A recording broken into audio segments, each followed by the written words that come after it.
Late night talk from a kitchen table. It's not late. It's literally under 9 p.m. But I have to go to bed, and I should have gone to bed earlier, but I didn't go to bed because I didn't want to. And that's okay because we'll just be exhausted tomorrow, and it'll be fine. Guys, it'll be fine. Because I'm getting excited about Bible reading, which is crazy. Because little me used to be like, why? Who gets excited to read their Bible? And now I'm like, oh my gosh. I'm so excited. Because guess what? Because when you read your Bible, sometimes things pop out of you. Sometimes there's some cool things going on. Oh. Oh no. Never. It was a weird. I got a message. I don't want to be messaged. Oh, I don't want to be massaged. Anyways, I do need a massage. Anyways, we're in Isaiah today, and that's where we're going to start. So, last time I read Isaiah, gonna be honest, kind of just reading it quickly. I was like, I just want to get through it. I don't think anything important is going to be there. And apparently I missed a whole bunch of stuff. I didn't miss this verse because I saw it with a star, but guess what? I forgot all about it. And that's why we read the Bible over and over again, because the devil be trying to make us forget. But guess what? If you read your word, you ain't going to forget. You going to keep on remembering, and God is going to keep on working. So, what we read in Isaiah 53. Oh my goodness. The whole thing's about Jesus. This Old Testament, the whole thing about Jesus, okay? Should I just read the whole thing? Should I just read it? I think so. I don't see it. Why not? I just read it out loud, but I'm going to read it again because I like reading my book out loud. I'm going to do my best. I'm going to do my best to be a good reader. Is this high enough? I don't know. I should bring it back. Okay. You can see me a little better. Anyways, it doesn't matter. It's not about me. It's about Jesus. Bring it in. Okay? I've been working on being humble. It's difficult for me. Anyways. Who has believed what we have heard? And to whom has the arm of the Lord been revealed? He grew up before him like a young plant, and like a root out of dry ground.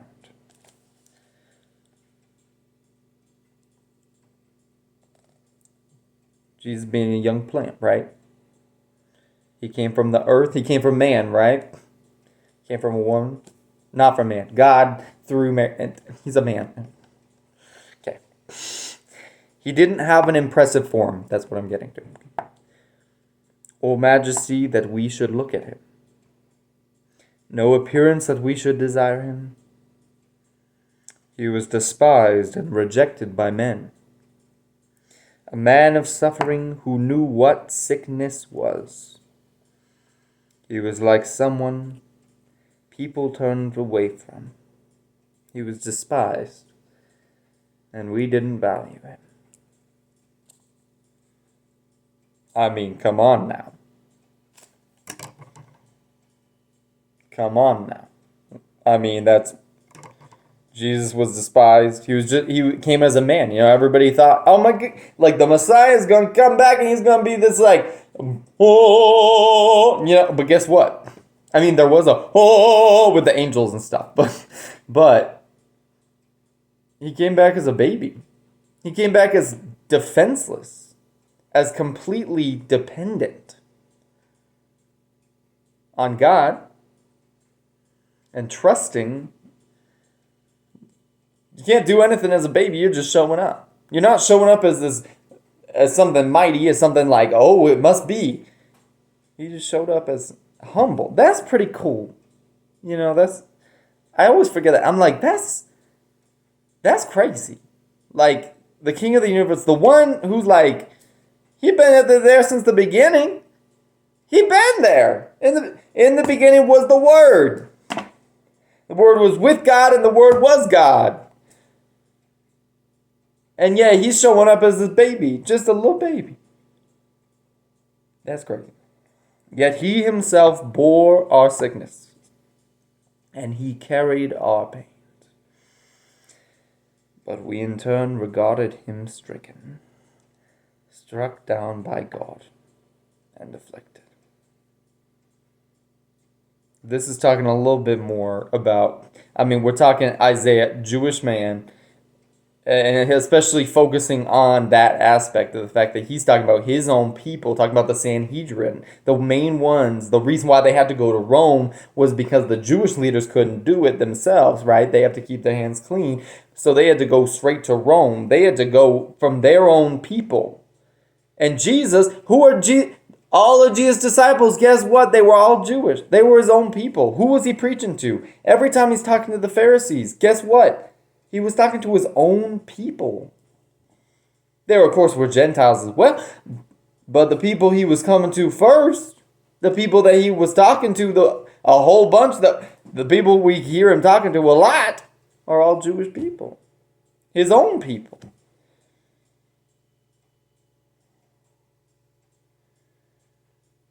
And they're the ones who regarded him as stricken. As, oh, he has to go down. But he was pierced. Remember, piercing on the side and piercing on the hands and everything. Because of our rebellion. He was crushed because of our iniquities. And we are healed by his wounds.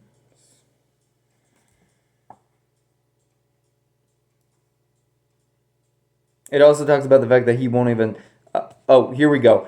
In the one that this is in 52. I'm sorry for jumping around. But connecting that one to 52. See, my servant will be successful. He will be raised and lifted up and greatly exalted. Just as many were appalled at you, his appearance so disfigured that he did not look like a man, and his form did not resemble a human being. So he will sprinkle many nations. Kings will shut their mouths because of him, for they will see what had not been told to them. What had not been told them. And they will understand what they had not heard. Talking about Gentiles, talking about kings that you can't. Even Herod was like, this man, there's something about him. You know what I mean? I don't know. That's just kind of cool. And then here we go. And we're healed by his wounds. And then we're gonna get into it. We gotta keep going. But here's the one that I wrote this down in my verse of the day, because I thought it was really cool. We all went astray like sheep. We all have turned to our own way, and the Lord has punished him for our iniquity of us all. He was oppressed and afflicted, yet he did not open his mouth. Think about when he's talking at the Sanhedrin, when he's before Herod, when he's before Pilate and all of them. I guess he was before Pilate. When I said Herod earlier, isn't it Pilate? I literally just read John. It was Pilate. It was Pontius Pilate. He was appealing to... Anyways. Names are not important. I will go back. I'll look at it in a second. That's not the important part. When he was when he was talking and he was silent. That's what we're focusing on. He was oppressed and afflicted, yet he did not open his mouth. Like a lamb led to the slaughter, and like a sheep silent before her shearers, he did not open his mouth. He was taken away because of oppression and judgment. And who considered his fate? For he was cut off from the land of the living. He was struck because of my people's rebellion.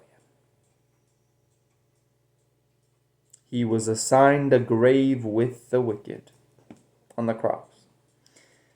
But he was with a rich man at his death. My Bible says Joseph of Arimathea, because remember,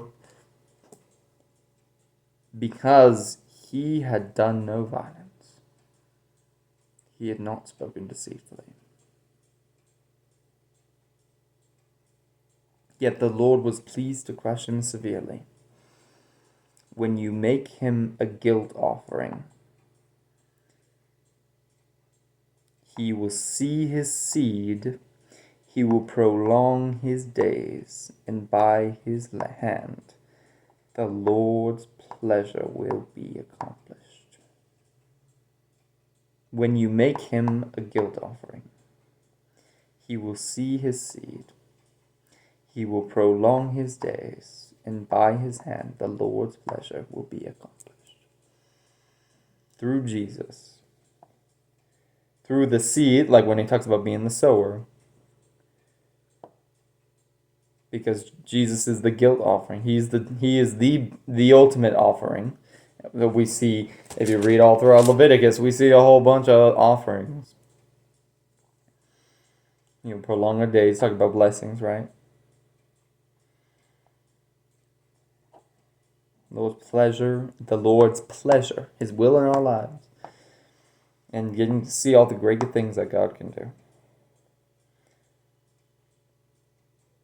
will be accomplished. After his anguish, so once Jesus goes through this, he will see light and be satisfied that it is finished, that he will be in heaven. He'll get to, anyways, by his knowledge, my righteous servant will justify many, and he will carry their iniquities.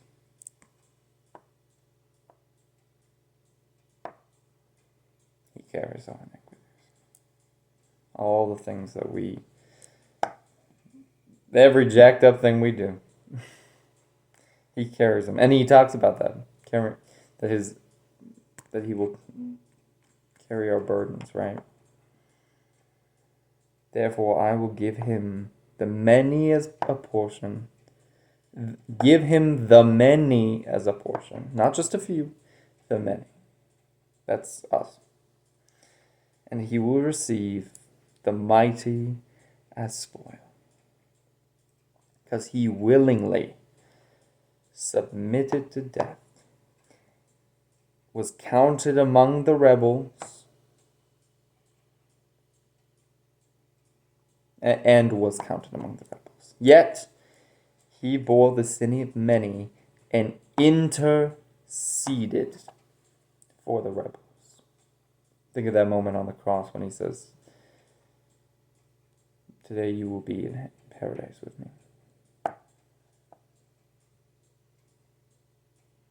He gets to intercede, calling us as people rebels.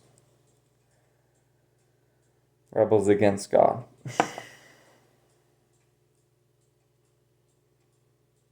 Should want to be rebels for God. But can definitely say I a lot of times am more so a rebel against. Wish I wasn't. And now all I'm thinking about is bandanas.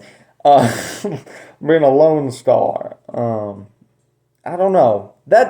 It was just cool. And I started it, so I was like, clearly I thought it was important when I first read it, but it's just like, it's crazy because I don't know, how many years was it before Jesus came? Hundreds of years ago. Isaiah prophesied this exact thing. All those tiny pieces, all those little things that had to come together. That's just like, I don't know. It's just cool. I think that's just neat. Like sometimes you read the Bible and you're like, I don't know what the heck this means. But then sometimes you're like, God's like, blam, blam, important. You know what I mean? Where it's like, you're like, wow, that's neat. I don't know. I just thought that was a good thing to share. And I feel like there's probably, I could be wrong on a lot of different things. I feel like you could probably go into this like super deep, like super deep. But I just thought that was just super. It's just super cool when you look at. I do need to look at Who was it? Pilate. It was Pilate. Why did I keep saying Herod? King Herod. Why do I keep saying Herod? Because he appealed to Pilate. Right? Right? Let me skip to it.